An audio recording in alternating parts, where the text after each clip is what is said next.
नमस्कार, capital TV का prime time show देख रहे हैं आप और मैं हूं आपके साथ दिव्या सिंह। भारत चीन के बीच सीमा पर जारी तनाव अब खत्म होता दिख रहा है।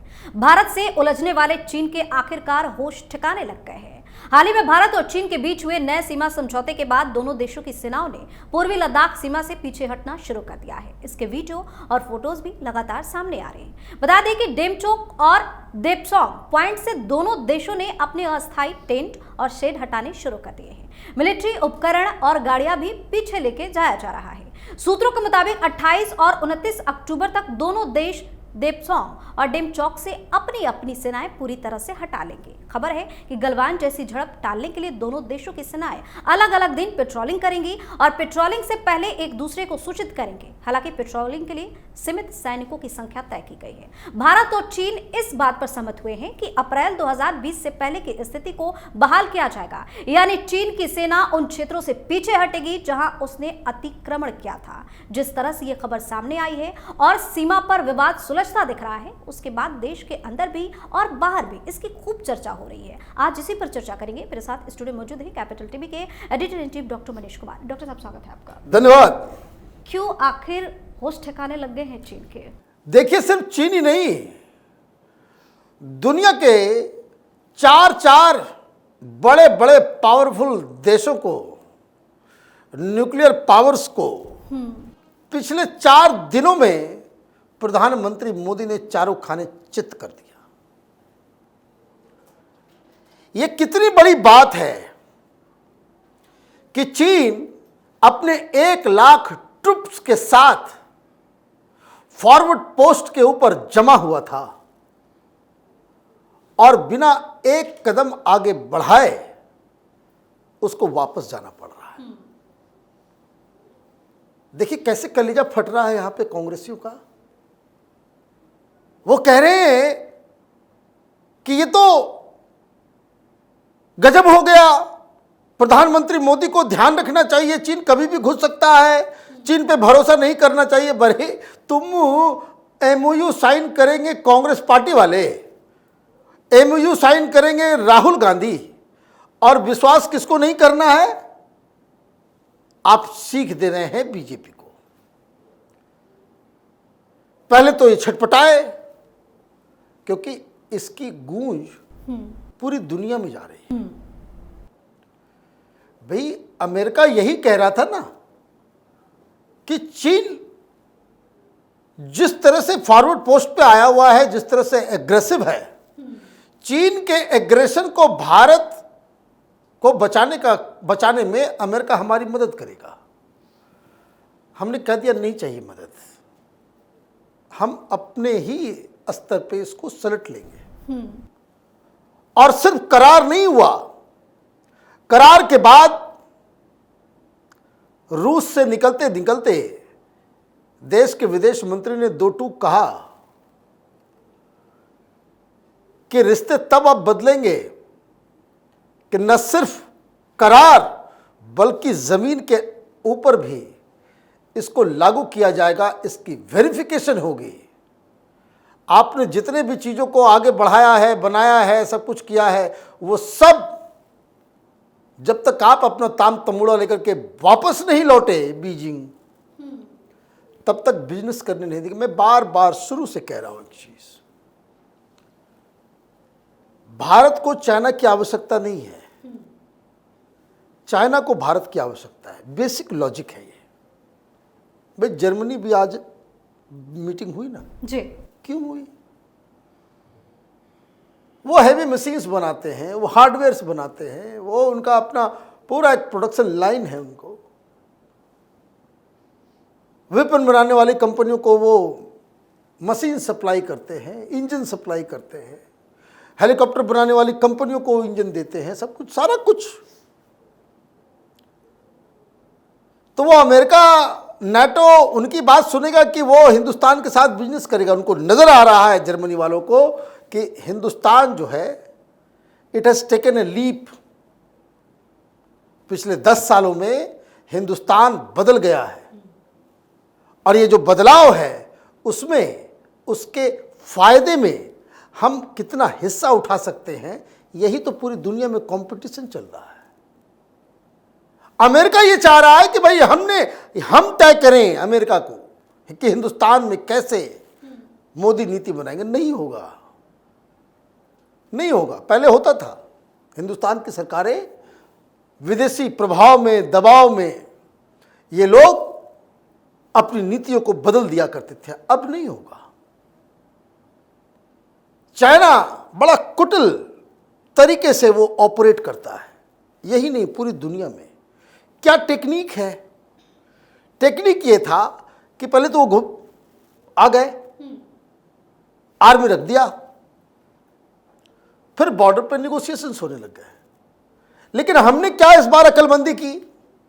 12-14 जो स्ट्रेटेजिक पॉइंट के हिसाब से जो ऊंचाई वाला इलाका था जी, वो जब तक संभलता हमारे सैनिक वहां पहुंच गए, इसलिए वो आगे नहीं बढ़ सका।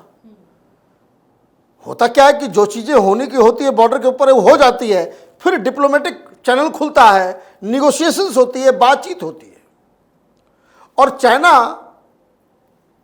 का जो स्ट्रेटजी अब तक रहा, जिसमें कांग्रेसी सरकारों ने हमेशा वो हार हुई, वो कारण ये था, वो करते क्या है कि बैठक का सिलसिला शुरू हुआ तो 1 बार, 2 बार, 4 बार, 10 बार, 11 बार, 15 बार, 16 बार, 20 बार, आदमी जो सामने में जो निगोशिएट करने वाला होता है वो धीरे धीरे मेंटल फटीग की वजह से लास्ट में कहता है कि चलो भाई ठीक है, इसी पे कर लेते हैं। इस टेक्निक को प्रधानमंत्री मोदी जान रहे थे। 20 बार बातचीत हो गई। अब चाइना को भी समझ में आ गया कि ये इस ट्रिक जो है मोदी के साथ नहीं चलने वाला है। इंडिया वाले भी मीटिंग में जाते थे, सब कुछ हाँ हाँ करके आ जाते थे, वापस आ जाते थे। बोले क्या फैसला किया? बोले फैसला तो वही जो बोले, वापस जाओ, वापस जाओ। फिर बैठक, फिर बैठक, फिर ये अंततोगत्वा क्या हुआ? अंततोगत्वा उसको वापस जाना पड़ा। क्यों जाना पड़ गया? बहुत सारे कारण हैं। ये चाइनीज आर्मी जो है ना, वो चूजों की आर्मी है, चूजों की आर्मी है। इसको तो वियतनाम से पिछली लास्ट लड़ाई जो वियतनाम से हुई उसमें खदेड़ खदेड़ के भागे, जान बचा के भागे ये चूहे। ये हिंदुस्तान की पराक्रमी आर्मी के सामने तो 2 सेकंड नहीं टिक सकती। 1500 की संख्या में आए थे और 50 बिहार रेजिमेंट के नौजवानों से पिट के भागे, जान बचा करके भागे। तस्वीरें आती है कि जिस चाइनीज सोल्जर का जो है वो ड्यूटी इंडियन बॉर्डर पर लगता है, वो रोने लगते हैं बच्चे की तरह। जैसे बच्चा स्कूल जाने से पहले रोता है, ये चाइना के सैनिक वाले रोने लगते हैं। हमारे बहुत सारे क्लासमेट्स जो है वो सेना में है, सैनिक स्कूल से मैं पढ़ा हूँ। मेरा आधा से ज़्यादा बैच जो है वो सेना में है। वो कहानी बताते तो हंसी आती है, बहुत सारी चीज़ें बता नहीं सकते, लेकिन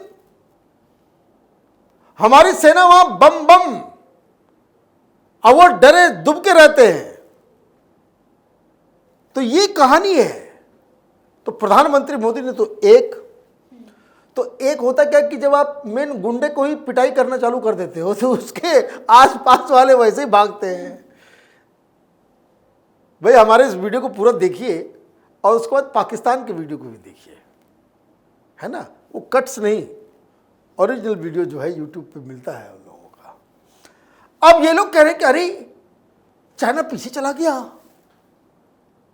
चाइना ने हार मान ली, ये तो बहुत बड़ी जीत हो गई मोदी की, ये तो पॉसिबल नहीं है। वहां मौलवी मौलाना क्या कहते हैं, यहां हिंदुस्तान में भी मौलवी इस तरह के लोग हैं चिरकुट, जो कहते हैं कि भाई एक बार पाकिस्तान के साथ हो गया तो कश्मीर के ऊपर तो चाइना भी हमला कर देगा, पाकिस्तान भी हमला कर देगा। पता नहीं किस किस तरह की कहानियां बनाते हैं सब मौलवी मौलाना। तो वहां भी मौलवी मौलाना करें कि लाहौल विला कुव्वत, ये क्या हो गया? अब तो ये अब चाइना हिंदुस्तान से डर के भाग रहा है, तो हमारी क्या हैसियत है? अभी गए थे ये ब्रिक्स में, पाकिस्तान वाले अर्जी लगाने, कह रहे थे कि हमें एंट्री दे दो, हमको ब्रिक्स में घुसने दे दो। प्रधानमंत्री मोदी ने कहा कि नहीं नहीं नहीं, पहले मौलवी मौलाना को काटो उधर, ये जो जिहादी मौलवी मौलाना सब है उसको ख़त्म करो पहले। टेररिज्म फैलाओगे और उसके बाद इस तरह के ग्रुपिंग्स में एंट्री मारोगे, ये पॉसिबल नहीं है। प्रधानमंत्री मोदी ने दो टूक जवाब दिया, चाइना इसकी मदद के लिए भी खड़ा नहीं हुआ। ये जो नवाज शरीफ कहते थे कि भाई हिमालय से ऊंची और समंदर से गहरी है ना, और मध्य से मीठी हमारी दोस्ती है चीन के साथ, पाकिस्तानी प्राइम मिनिस्टर कहता था, तो वो खत्म हो गया। तो वो तो निपट गए, अब तो सरेंडर। अब तो वीडियो बन रहा है वहाँ पाकिस्तान के अंदर में, लोग कह रहे हैं कि भाई काश मोदी जैसा हमारा, वो क्या शब्द कहते हैं, हुब्बे वतन है ना, देशभक्त प्राइम मिनिस्टर होता हमारा, तो हमारी हालत जो है बेहतर हो गई होती। तो खैर वो तो कहानी गई। तो ये दो तो खत्म, लेकिन चीन के साथ जो हुआ उसका डायरेक्ट इंपैक्ट जो है वो अमेरिका में अमेरिका को समझ में नहीं आ रहा है कि अब हिंदुस्तान को कैसे डील किया जाए। आपने हिंदुस्तान को अंडर एस्टिमेट कर लिया, और ये अंडर एस्टिमेट करने की वजह से ही अमेरिका का सारा पासा जो है वो पलट गया। ये हाफ चाइनीज डोनाल्ड कीलू है ना, वो साउथ एशिया का जो इंचार्ज है, जिसने पाकिस्तान में तख्ता पलट कर दिया, जहां बांग्लादेश के अंदर तख्ता पलट कर दिया, अब उसके तख्ता पलट का टाइम आ गया। आपने रॉन्ग नंबर डायल कर दिया। एक आतंकवादी अन्नू पन्नू के चक्कर में आप हिंदुस्तान के साथ आर्म ट्विस्टिंग करोगे, और हिंदुस्तान बर्दाश्त कर लेगा? नहीं करेगा। पिछले बार ये डोनाल्ड कीलू, ये जो रिजीम चेंज करने में माहिर है, ये इसी आदमी की वजह से श्रीलंका की वो तस्वीरें आई थी कि पब्लिक घुस गई थी पार्लियामेंट के अंदर, प्रेसिडेंट के अंदर, के घर के अंदर, ये आई थी ना तस्वीर, ये डोनाल्ड कीलू ने करवाया। वैसे ही इलेक्टेड इमरान खान को, जो पॉपुलर लीडर है, वो अमेरिका के सामने झुका नहीं, उसको आपने पटक दिया। क्यों? उसको मना किया गया था रूस मत जाना, और उसकी भी किस्मत खराब। जिस दिन वो वहां गया उसी दिन रूस ने जो है हमला कर दिया यूक्रेन के ऊपर। उसी दिन ये भाई साहब वहां फंसे हुए थे, इमरान खान वो मॉस्को में बैठे हुए, वहां हमला हो गया। अब क्या किया जाए? साथ में तो फोटो आना है, ये आना है, तो उसको मना किया गया था, तो वापस आए। तो फिर आपको याद है आखिरी समय में वो क्या कहता था कि हम ही क्यों तंग करते हो भाई, हिंदुस्तान भी तो है जो वहां से ऑयल खरीद रहा है, आप हिंदुस्तान को कुछ नहीं कहते हो, हमें कहते हो, हम नहीं मानेंगे। तो वो अपने आप को मोदी के तरह जो है ये कर रहे थे। तो डोनाल्ड कीलू ने कहा कि भाई चलो निकलो यहां से, तो उसको निकाल करके फिर वहां पे इस तरह से किया गया। सिमिलरली, और ये अमेरिका हिंदुस्तान को समझ नहीं पाया है कि तुम पाकिस्तान में कर सकते हो, श्रीलंका में कर सकते हो, तुम बांग्लादेश में कर सकते हो, हिंदुस्तान में नहीं कर सकते। यहां आरएसएस है, ये आपके स्कीम ऑफ थिंग्स में, जो आपके प्लानिंग में जो है, ये एक ऐसा पहलू है जो बाहर रह गया। ये किसान आंदोलन करवाते रहना, ये शाहीन बाग करवाते रहना, लेकिन रिजीम चेंज करने की बात करोगे तो हिंदुस्तान में जो है ना, ये 10 लाख 20 लाख की भीड़ नहीं, इनको तो खदेड़ दिया जाएगा। तो ये वो मिस्टेक कर गया। तो आपने क्या किया? आपने ब्लैकमेल करना चालू किया। आपने पिछली बार जब अभी इस चुनने के बाद दूसरी बार लगातार गए प्रधानमंत्री, तीसरी मुलाकात है और दूसरी बार हम रूस गए हैं, और जीतने के बाद जब वो रूस जा रहे थे तो डोनाल्ड कीलू वो फ्लाई करके आया, यहां उसने मुलाकात की, डोवाल साहब से मुलाकात की, विदेश मंत्री से मुलाकात की, ये मैसेज देने की कि भाई अभी रूस मत जाइए। प्रधानमंत्री मोदी ने कहा तुम्हारी ऐसी की तैसी, मुझे कौन होते हो तुम बताने वाले। और इसीलिए ये जो पन्नू को मारने की कोशिश की जा रही है, पहले अपने चमचे को, कनाडा को कहा कि तुम निज्जर का मामला उठाओ, हम इधर का मामला उठाते हैं, तो फिर गिरफ्तारी करने लग गया, तो ये होने पूरा तमाशा। It was just to blackmail PM Modi. वहां वॉशिंगटन पोस्ट जो है ये कह रहा है कि पीएमओ से हो रहा है सब कुछ, तो प्रधानमंत्री को दूसरा काम नहीं है। आदेश कौन दे रहा है? पन्नू को मारने के लिए, तो अमित शाह। और आज फिर कोई वीडियो बनाया ये पाकिस्तानी दलाल भिखारी, जिसमें एक आया कि भाई अमित शाह के फॉरेन जाने की कोई जानकारी देगा तो उसको हम इनाम देंगे। वो क्यों? क्योंकि वो मीडिया में आएगा, अमित शाह को आप करेंगे, फिर धीरे धीरे ये दलाल पत्रकार जो दिल्ली के अंदर में भी बैठे हुए हैं, जो देश के खिलाफ बात करते हैं, ये वॉशिंगटन पोस्ट, न्यूयॉर्क टाइम्स, ये सब फिर वो हवा बनाएंगे कि वहाँ जो मारने की जो प्लानिंग होती है बाहर, ये अमित शाह करते हैं। तो ये कहानी है, ये नैरेटिव क्रिएट किया जा रहा था। तो देखिए क्या हुआ। मैं बार बार कहता हूँ, पूरा भोलेनाथ की कृपा है हिंदुस्तान के ऊपर। तो पहले अपने चमचे से अटैक करवाया था ट्रूडो से। अब ट्रूडो के साथ क्या हो रहा है, 4 दिन के अंदर 28 तारीख डेडलाइन रखा गया है कि भाई इस्तीफा दे दो। कौन मांग रहे हैं इस्तीफा? विपक्ष वाले नहीं। इस कनाडा के पप्पू को 24 सांसद इसकी ही पार्टी के, वो लिख करके बकायदा मीटिंग हुई, मीटिंग में लेटर लिखा, लेटर में लिख करके बताया गया कि कारण नंबर 1, 2, 3, 4, 5 आपको इस्तीफा देना पड़ेगा, अदरवाइज जो चुनाव होने वाले हैं कुछ महीने बाद, उस चुनाव में हमारी लिबरल पार्टी जो है वो हार जाएगी। हमारी पार्टी हार जाएगी और हार के कारण सिर्फ तुम होगे। कारण कि इस पे ऑलरेडी ये उसका 15 जो नज़दीकी सांसद हैं, वो चाइना से पैसे खा करके, चाइना से दलाली करके वो चुनाव जीते हैं। वहाँ पे एक अलग इन्वेस्टिगेशन चल रहा है। ऐसे यहाँ कैसे चल रहा है सब जगह? दुनिया में जहाँ जहाँ पप्पू है वो सब परेशान है आजकल।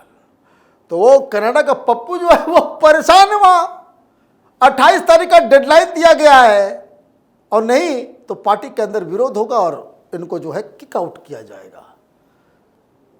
ये सारी चीज़ें कितने दिन में हुई है? 4 दिन।